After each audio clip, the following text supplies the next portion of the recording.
Donc bonjour à tous, on va pouvoir commencer le webinaire. Donc bienvenue à toutes et à tous pour ce webinaire sur les dispositifs d'aide régionale donc accessibles aux entreprises de la filière forêt-bois en Occitanie.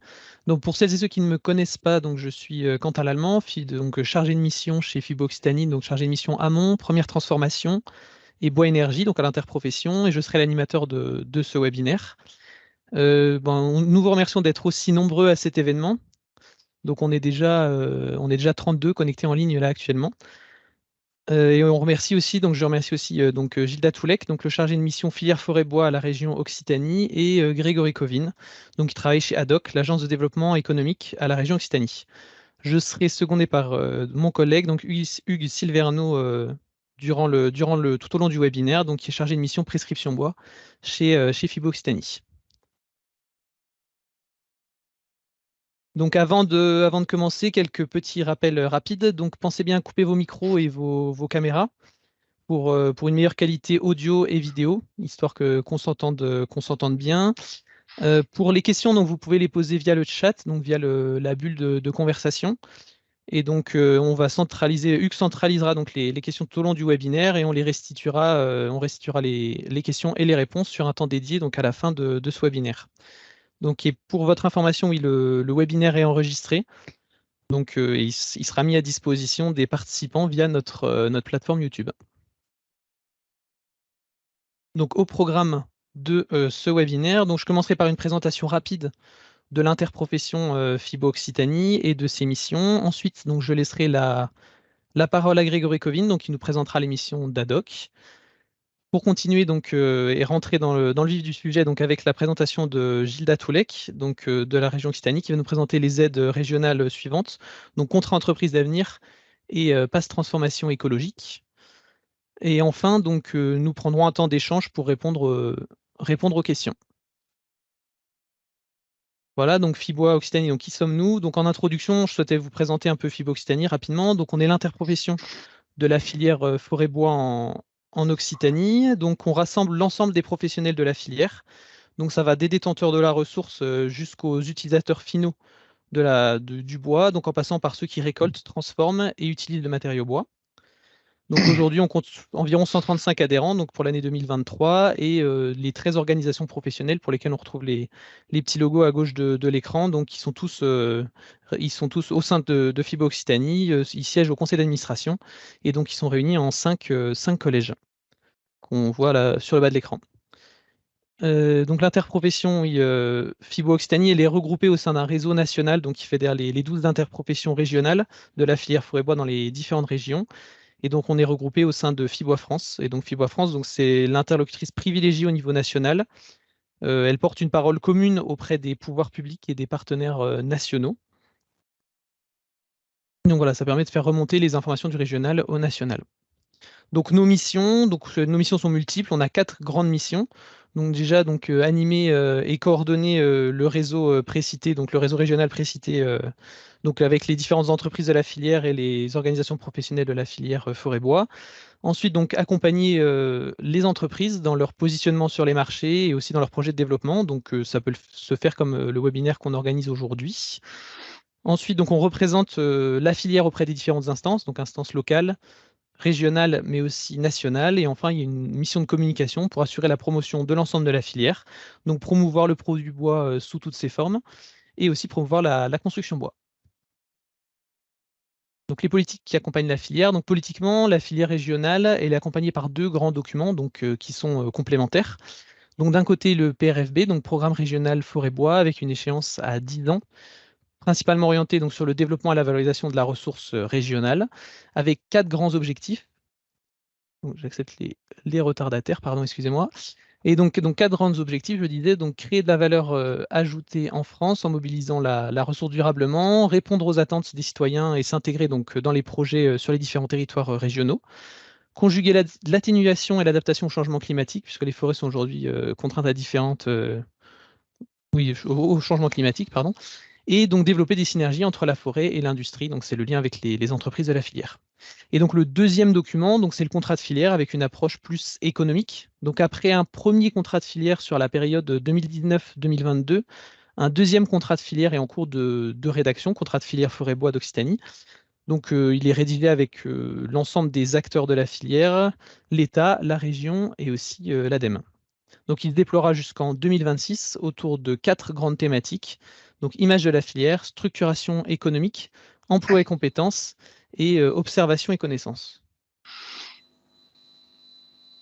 Donc, on le retrouve voilà, là sur la droite de votre écran. Donc, on retrouve l'architecture globale du contrat de filière qui est en cours de construction, donc avec les 4 grands axes stratégiques et les 6 fiches actions.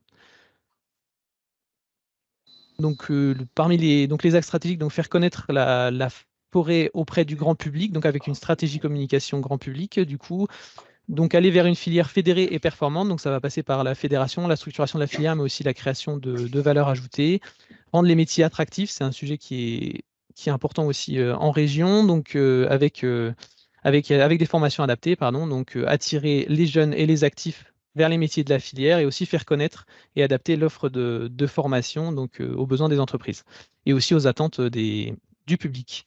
Et enfin, le quatrième axe stratégique, donc c'est mieux suivre l'évolution de la forêt et de la filière. Donc ça passe par valoriser la connaissance et le suivi donc, et de la ressource forestière et de l'économie de la filière pour voir comment se porte économiquement la filière. Donc je vais laisser la parole à Grégory Kovin maintenant, donc, qui va vous présenter rapidement les missions de Haddock. Bonjour Bonjour à Grégory. tous, merci Fibo de l'organisation de ce webinaire. L'agence Haddock, qu'est-ce que c'est? C'est l'agence de développement économique de la région Occitanie. Sa mission principale, c'est créer de l'emploi et de la valeur ajoutée sur les territoires à travers ces deux ambitions.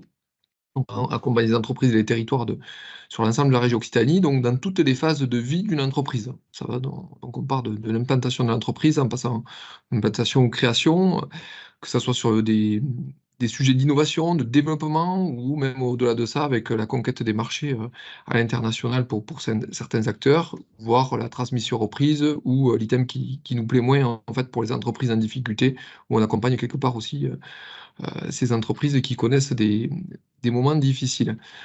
Donc Haddock, c'est 180 personnes au niveau régional, avec, j'ai envie de dire, des experts sur les sites essentiellement de Toulouse et Montpellier, donc des experts métiers.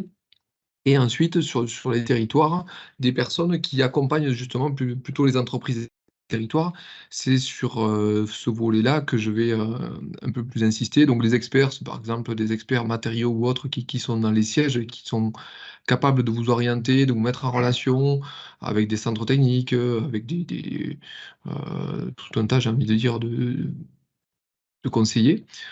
Et en local, c'est plutôt des profils généralistes qui accompagnent les entreprises en fait dans leur projet de développement. Donc si on peut passer à la slide suivante. Oui. Donc voilà, c'est un accompagnement à 360 degrés. Donc sur ces sujets-là, et j'ai envie de dire donc sur l'ensemble aussi des financements possibles. Donc on est en partenariat étroit avec bon nombre de PCI, des communautés de communes, communautés d'agglo, communautés urbaines. On s'est aussi orienté, donc bien entendu, sur les dispositifs régionaux, mais aussi sur les appels à projets, par exemple comme France 2030. Donc voilà, un accompagnement 360 degrés. Pour passer ensuite à la slide. Donc voilà, notre métier, quel est-il?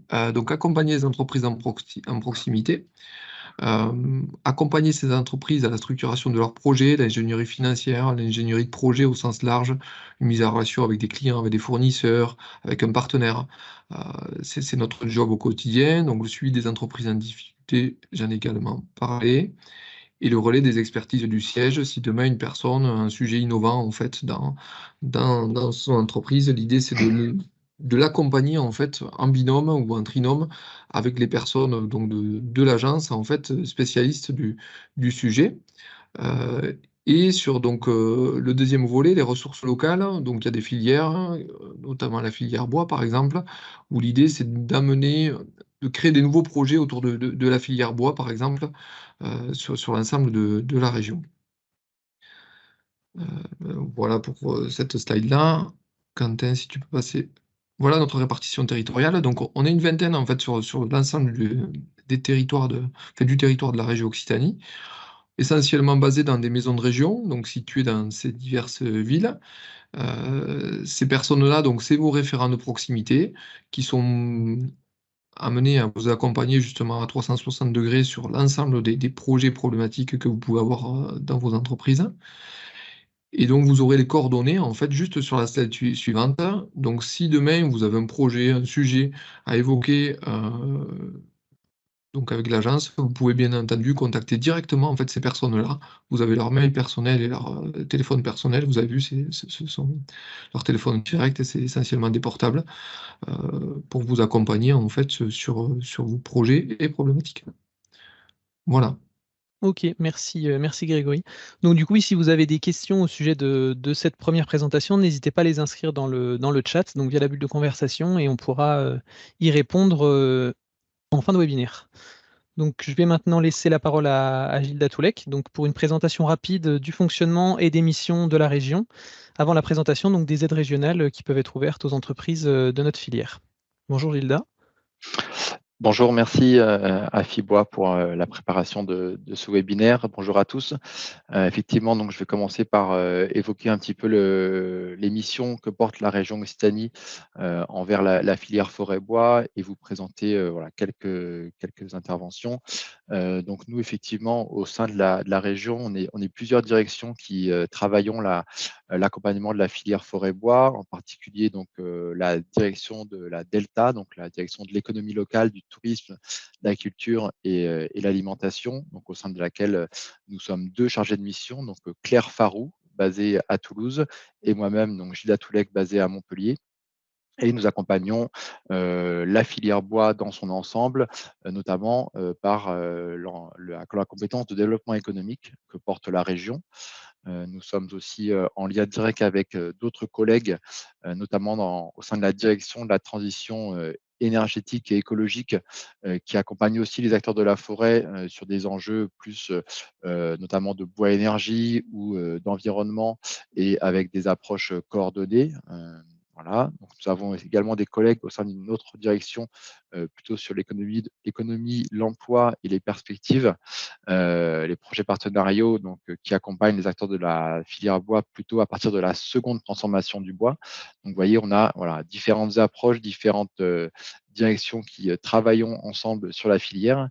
Et là, je vais donc spécifiquement vous présenter deux dispositifs de financement des projets des entreprises qui sont accessibles aux entreprises de la filière bois, mais qui sont des dispositifs génériques à de très nombreuses filières, des dispositifs qui sont nouveaux depuis 2023. Donc le premier, donc c'est le PAS transformation écologique. Voilà, on va rester sur cette première slide. Il a comme objectif de booster les entreprises vers un modèle de développement plus vert et en particulier sur des projets vraiment ciblés. Donc là, on voit les cinq items: la production de chaleur ou de froid renouvelable, la gestion de l'eau et des déchets, la sobriété énergétique, l'impact sur l'environnement ou la cybersécurité et la digitalisation des process. Voilà, donc ça, ce sont vraiment cinq grandes thématiques qui sont visées par le PAS de transformation écologique. Tous ne sont pas forcément en lien direct avec les process, les activités ou les marchés des entreprises du bois et donc avec leurs projets d'investissement éventuels. Mais en tout cas, et les entreprises du bois sont bien des bénéficiaires éligibles à ce dispositif, qui a un fonctionnement donc, qui est affiché, une subvention de 50% dans la limite de 10 000 € et avec une assiette éligible minimum de 10 000 €. Donc là, on est vraiment sur des projets de petite dimension qui peuvent correspondre malgré tout à certains besoins et à certains types de projets des entreprises et notamment des entreprises du bois. Donc, on garde bien cet ordre de grandeur et cette cible pour ce premier dispositif. On va passer, Quentin, à la suivante, s'il te plaît.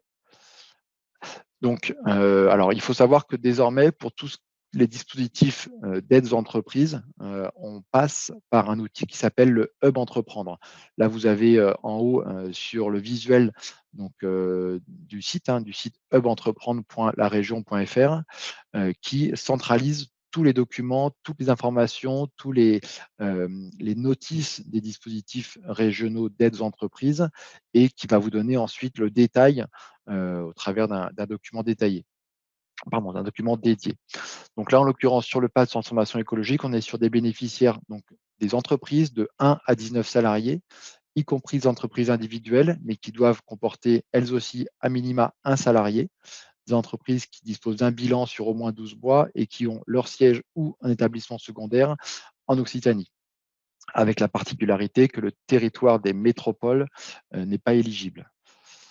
Une spécificité sur le PAS de transformation écologique par rapport au contrat entreprise d'avenir que l'on verra ensuite, c'est que la notice identifie spécifiquement des codes NAF liés aux entreprises de la filière bois et qui sont rappelés donc sur la slide. Voilà, les entreprises souhaitant déposer un dossier au titre du PAS transformation écologique doivent correspondre et comporter un des codes NAF figurant à la notice. Voilà, sur le support, donc là, vous avez les liens Hub Entreprendre, PAS transformation écologique, sont des liens qui permettent d'accéder directement au site. Donc voilà, quand vous aurez accès et vous pourrez utiliser les liens hypertextes pour accéder au site. Sinon, c'est voilà, un site très bien référencé désormais, donc sur les moteurs de recherche, hubentreprendre.laregion.fr. On va passer à la slide suivante. Donc là, on va parler du premier dispositif, donc le PAS transformation écologique, sur les projets on va dire de petite ampleur jusqu'à 100 000 € de dépenses éligibles. On sait malgré tout que sur les entreprises de la filière bois, voilà, les dépenses, les projets atteignent rapidement des montants bien supérieurs. Donc, le dispositif qui prend la suite sur les montants supérieurs à 100 000 €, c'est le contrat entreprise d'avenir.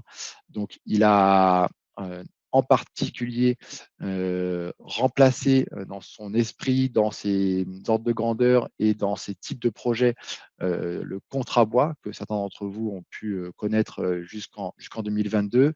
Donc là, on est resté sur la notion de projet stratégique global. On voudrait que l'entreprise qui se mette dans une optique de contrat entreprise d'avenir se projette sur 2 à 3 ans et on est vraiment dédié sur les projets ambitieux en termes de franchissement de seuil, de création d'emplois, vraiment de transformation de l'entreprise. Il faut vraiment bien comprendre la différence entre les précédents dispositifs et ces nouveaux dispositifs qui sont désormais vraiment tournés sur l'accompagnement à des transformations de l'entreprise, des transformations qui peuvent être environnementales, sociales, digitales, technologiques, éventuellement internationales. Mais vraiment, là, désormais, ce sont des dispositifs qui vont accompagner des transformations majeures, stratégiques des entreprises en lien avec leur process, en lien avec leur marché, en lien avec voilà, leur organisation. On n'est vraiment plus sur la simple acquisition de matériel, entre guillemets, et des logiques de production, de compétitivité liées à des matériels nouveaux ou à des matériels qui viennent remplacer un ancien matériel déjà existant. Là, on était vraiment sur l'approche productive dans les précédents dispositifs. Là, avec ces nouveaux dispositifs, on cherche vraiment à accompagner les entreprises qui portent des projets structurants, générateurs d'emplois et qui surtout font transformer un peu leur process. Il y a également un item sur les projets à fort impact territorial ou de souveraineté économique. Donc ça, vous le retrouvez aussi dans la notice du contrat entreprise d'avenir. Ce sont des éléments un petit peu de cadrage qui sont aussi en cours de clarification en interne. On est sur des dispositifs qui ont été votés en 2023, qui rentrent en application, qui restent encore un petit peu nouveaux dans leur mise en œuvre précise. Mais voilà, il y a vraiment deux approches, aussi bien sur les notions de transformation que sur les questions d'impact territorial ou de souveraineté économique. Tu peux passer, Quentin. Merci. Alors, voilà, sur les entreprises, pour les bénéficiaires de ce contrat, donc là, on va sur des dimensions jusque 500 salariés avec voilà, cette consolidation à l'échelle éventuelle des groupes pour les entreprises concernées. Là encore, la nécessité d'avoir un bilan sur au moins 12 mois et un siège ou un établissement en Occitanie et avec des éléments et des sites de production installés sur le territoire régional.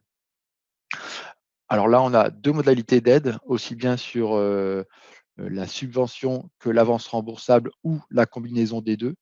Donc là, sont affichés sur la slide les éléments un petit peu détaillés en termes de taux, en termes de montant, en termes de seuil, sur les dépenses minimum pour solliciter soit une subvention, soit une avance remboursable ou les deux en fonction des projets et surtout de la volonté des entreprises. Ce sont bien les entreprises candidates qui indiquent dans leur demande ce qu'elles souhaitent mobiliser, quel outil, quel niveau d'aide, quel type d'aide elles souhaitent mobiliser, avec, là encore, comme par le passé, un plafonnement des aides au montant des fonds propres de la structure. Quelques exemples sur les notions de transformation, des exemples qui peuvent concerner la filière bois un peu plus spécifiquement. Sur les transformations environnementales et sociales, sont citées les démarches d'économie circulaire, l'amélioration des conditions de travail, les démarches globales de mesure et de pilotage des impacts. Voilà, donc ça peut renvoyer à des exosquelettes, à des investissements permettant de réduire la pénibilité, à des démarches en lien avec la mesure des impacts sociaux, territoriaux et environnementaux de l'entreprise et de ses process. Et pour ce qui est de la transformation digitale ou technologique, il peut y avoir comme type de projet voilà, le fait d'automatiser des systèmes productifs, d'améliorer la digitalisation des process et notamment pour la mesure et l'amélioration de la performance. Ce sont des exemples de projets et de transformations qui rentrent dans le contrat entreprise d'avenir. Une dernière slide pour détailler ce dispositif sur les dépenses éligibles. Alors, pour ce qui est de la subvention et de l'avance remboursable, donc dans les grandes catégories de dépenses, même s'il faut bien retenir avant tout que sur ces nouveaux dispositifs, c'est le projet dans son ensemble qui doit être bien défini et qui doit être de l'ordre d'une transformation de l'entreprise. Sur les types de dépenses, malgré tout, ça peut revêtir des investissements matériels neufs ou d'occasion, garantie minimum 6 mois. Il peut y avoir la prise en compte de dépenses de construction, d'extension, d'acquisition ou de modernisation des bâtiments en lien avec les types de dépenses qui seront associés sur des caractères plus productifs et également des études ou des prestations externes en lien avec un objectif dédié de transformation stratégique. Pour l'avance remboursable uniquement, il peut y avoir de prise en compte donc, des dépenses liées à la création de fonctions nouvelles pour répondre aux enjeux de transformation avec évolution significative de l'entreprise et notamment l'augmentation du besoin en fonds de roulement économique. Une particularité sur ce dispositif contre entreprise d'avenir, la nécessité de fournir un autodiagnostic avec l'outil Impact Score. Donc ça, c'est un outil qui est gratuit, qui est accessible en ligne et une entreprise qui souhaiterait transmettre une demande au contrat entreprise d'avenir devra fournir un autodiagnostic avec l'outil Impact Score. Dernière slide peut-être pour donner donc une vision un peu plus globale des dispositifs régions. Donc là, je vous ai détaillé les deux premiers sur la frise, le pass transformation écologique, le contrat entreprise d'avenir. Il y a d'autres dispositifs régionaux accessibles aux entreprises de la filière bois, alors qui portent soit plus sur l'innovation, donc un contrat innovation qui est instruit par des collègues plus spécialistes de la thématique, et un contrat aussi, 3S pour une démarche d'investissement, de stratégie et de projection et de transformation encore plus large, qui chacun de ces deux dispositifs ayant des seuils ou des montants et des niveaux d'aide bien spécifiques. Donc là aussi, avec les informations détaillées accessibles par les liens hypertextes.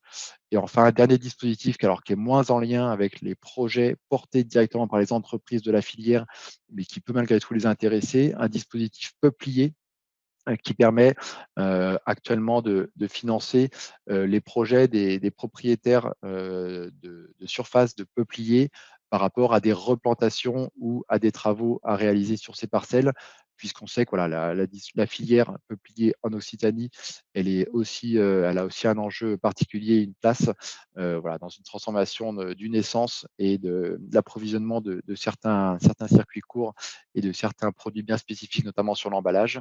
Donc voilà, avec cette frise, vous avez la vision complète des dispositifs régionaux en lien avec les entreprises, leurs projets et ce qui peut intéresser la filière.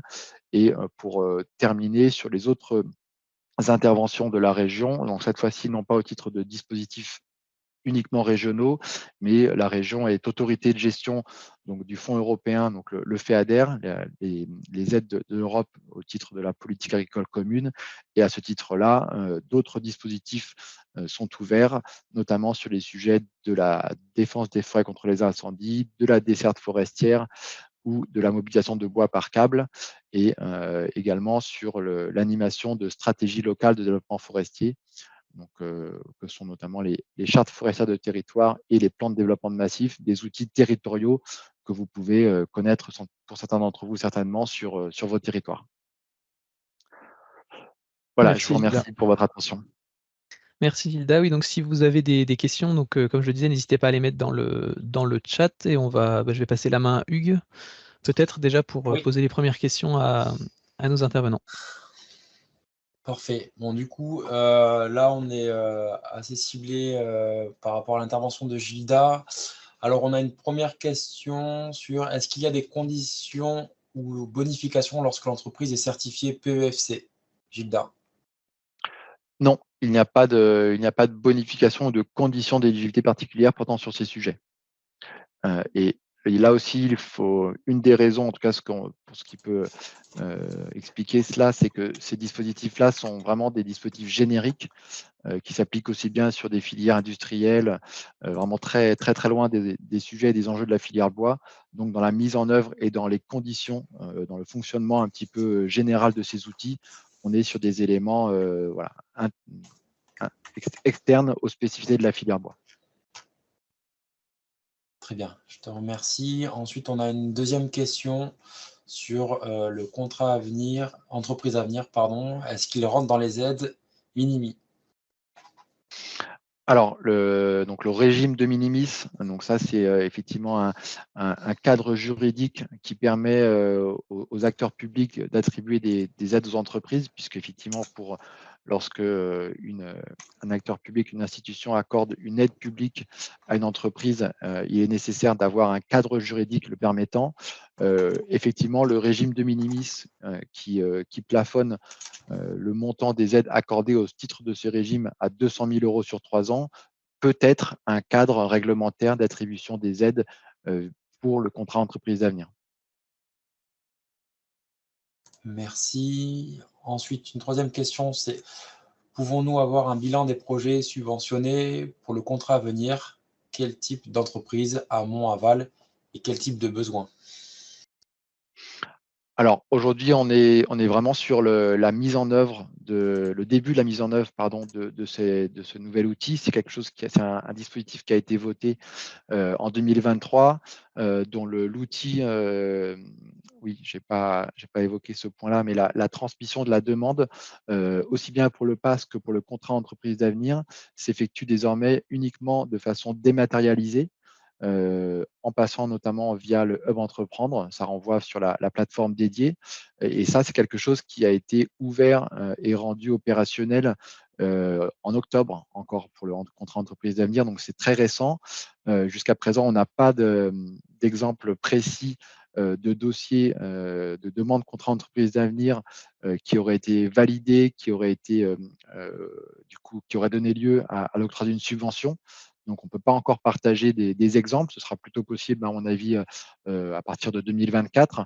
Mais voilà, toutes les informations pour que chaque entreprise se fasse une idée éventuelle de si son projet peut correspondre au cadrage de ce nouveau dispositif. Le document sur le Hub Entreprendre, la notice détaillée du contrat entreprise d'avenir, va venir préciser les éléments que j'ai pu vous apporter ce matin, aussi bien sur l'éligibilité des entreprises, l'éligibilité des types de projets dans leur détail un peu plus finement que ce qu'on a affiché là sur les slides partagés. Donc voilà, n'hésitez pas à aller vous faire une idée, à vous faire un avis chacun sur les projets que vous portez, la correspondance que vous pourriez trouver avec ce contrat, et ensuite, si nécessaire, à travailler avec vos partenaires et notamment avec vos interlocuteurs d'ad hoc que Grégory vous a identifié tout à l'heure pour affiner, maturer et voilà, vous aider à affiner votre vision de la correspondance de votre projet à ce dispositif. Je te remercie. Donc, on a une dernière question sur est-ce que ces investissements peuvent-ils être financés en crédit bail? Alors, effectivement, on avait le crédit bail qui était utilisable notamment dans les anciens dispositifs. Aujourd'hui, et là, la nouveauté du dispositif fait que j'ai plus en tête l'information parce que ça n'avait pas été forcément clarifié dès le début. Alors, je suis pas en mesure de vous répondre là en direct sur ce niveau très précis de questionnement, mais j'intégrerai la réponse. Je fournirai la réponse sur cette question bien particulière à FIBOA pour qu'elle soit relayée dans les documents de restitution de la discussion de ce matin. Très bien. Ensuite, on a une question aussi sur est-ce qu'il est possible d'avoir des informations complémentaires sur les aides FEDER transférées aux régions, notamment les aides pour l'investissement Syrie.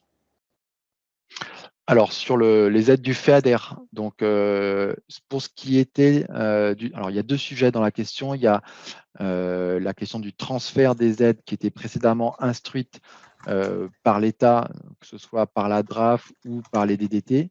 Donc ça, je vais y revenir. Et l'autre versant de la question, précédemment, donc, il y avait eu des aides au titre du FEADER, effectivement, vers les scieries dans le cadre du programme de développement rural Languedoc-Roussillon 2014-2022, uniquement sur 3 années, donc entre 2016 et 2018. Et c'est un dispositif qui avait finalement été assez rapidement fermé, justement, puisque le contrat bois, le dispositif régional ouvert entre 2019 et 2022, avait pris la suite. Donc là, aujourd'hui, dans le cadre des aides du FEADER, donc sur les fonds européens, il n'y a pas de dispositif prévu en faveur des scieries. Donc ça, c'est une première réponse. Sur les autres sujets, donc sur les aides qui ont été transférées, donc là, on parle de la desserte forestière, du soutien à la desserte forestière, du soutien à la défense des forêts contre les incendies. Et jusqu'en 2022, il y avait dans le cadre du FEADER des aides au reboisement. Ces 3 dispositifs-là qui existaient entre 2014 et 2022 sont aujourd'hui gérés par la région.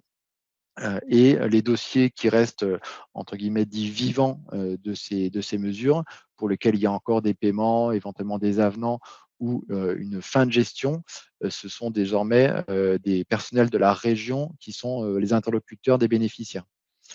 Et aujourd'hui, dans le cadre donc toujours de ce FEADER, du nouveau programme, donc en 2023, ont été ouverts 3 dispositifs, donc toujours la défense des forêts contre les incendies, la desserte forestière et désormais le soutien à la mobilisation de bois par câble, par l'installation de câbles temporaires. Ce dispositif qui était précédemment un dispositif région, il fonctionne désormais avec les process du FEADER. Ces 3 dispositifs-là ont été ouverts en 2023 et ont vocation à être reconduits les années prochaines, sachant qu'aujourd'hui sera présenté à la commission permanente de la région, donc qui se tient cet après-midi même, un 4e dispositif au titre du FEADER, qui est le soutien aux stratégies locales de développement forestier. Merci Gilda. Nous avons donc encore une dernière question. Est-ce qu'il est possible de faire une demande de subvention après versement d'un acompte? Alors, versement d'un acompte, donc là je comprends la question, c'est est-ce que la demande peut être faite même s'il y a déjà eu un devis signé, si c'est ça la question? Parce que l'acompte, c'est comme ça que je le comprends. Alors effectivement, comme précédemment, il faut que les demandes de subvention soient transmises avant tout engagement des dépenses par le bénéficiaire.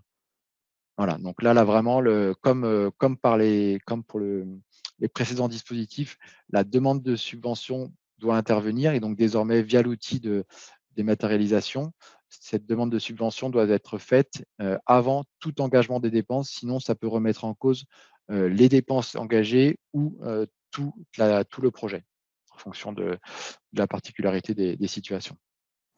Oui, effectivement, c'était ce que tu évoquais là au niveau du questionnement. Et ensuite, il y avait un complément sur cette question, est-ce que les SCI sont-elles éligibles?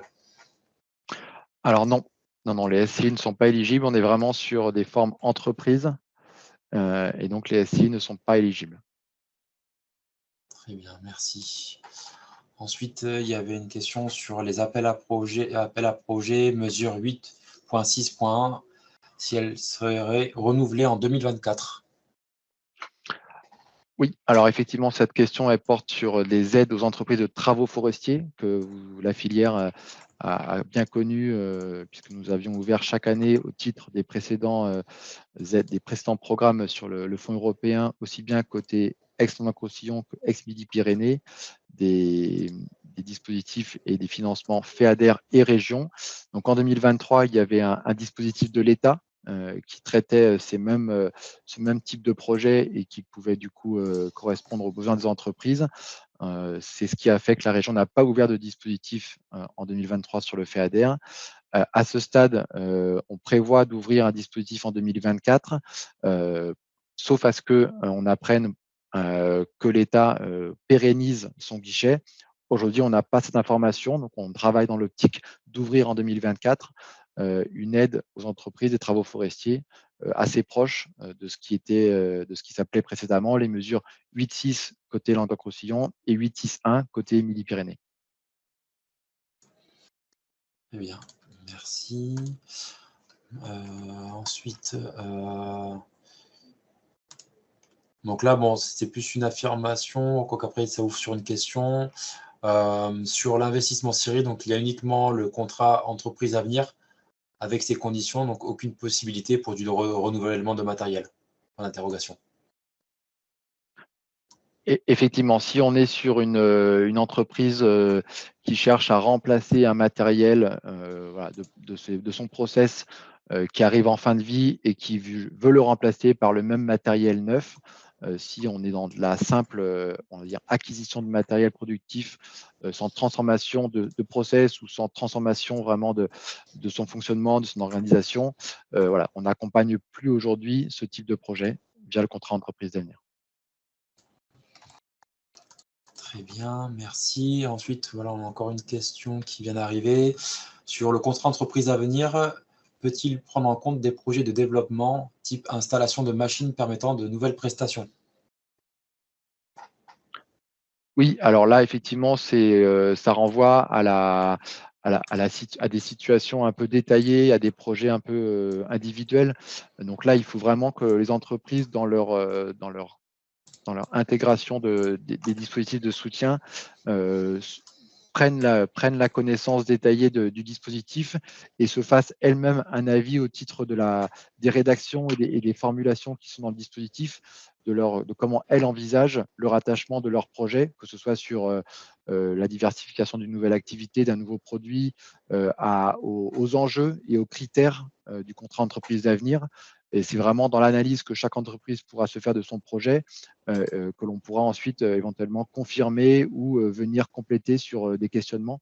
Mais là, aujourd'hui, sur un webinaire, on va dire, collectif, je ne pourrais pas rentrer dans un niveau de détail plus fin. Par contre, effectivement, lorsque l'entreprise se sera fait un avis sur la correspondance de son projet aux grands critères du dispositif, voilà, n'hésitez pas ensuite à revenir vers nous si nécessaire, vers les interlocuteurs de proximité d'ADOC pour confirmer une analyse que les chefs d'entreprise auront pu faire au préalable. Parfait, très bien. Merci Gilda. De toute façon, bon, voilà, Quentin, sur les mots de conclusion, expliquera aussi où se rediriger pour accéder aux ressources. Oui. Oui, du coup, c'est bien, on est dans les temps s'il n'y a plus de questions. Du non, coup, on est bon. Parfait. Donc, on arrive à la fin de ce webinaire. Donc, on tenait à remercier déjà les intervenants pour la qualité de leur présentation. Donc, ça a été un réel plaisir de collaborer avec chacun d'entre vous. Vous trouverez donc les contacts, oui, sur la dernière diapo, donc des différents intervenants lors de ce webinaire. Si vous voulez donc nous recontacter, de toute façon, on vous fera parvenir les contacts dans le mail de retour avec la vidéo. Et donc, comme nous l'avons présenté, donc, il existe des dispositifs d'aide régionaux à destination de la filière et des structures donc, comme ADOC sur l'ensemble du territoire pour vous accompagner dans vos projets d'investissement. Et donc, si vous voulez, donc, vous retrouverez l'ensemble de ces dispositifs ainsi que les dispositifs nationaux et européens donc, sur la page aide aux entreprises de notre site internet donc, qui s'affiche en bas de l'écran. Donc voilà, donc, nous sommes arrivés au terme de ce webinaire. Donc nous vous ferons parvenir, comme je vous disais sous peu, donc le lien pour retrouver le replay sur YouTube. Encore merci à tous donc, pour votre présence et pour votre attention. Bonne journée à tous.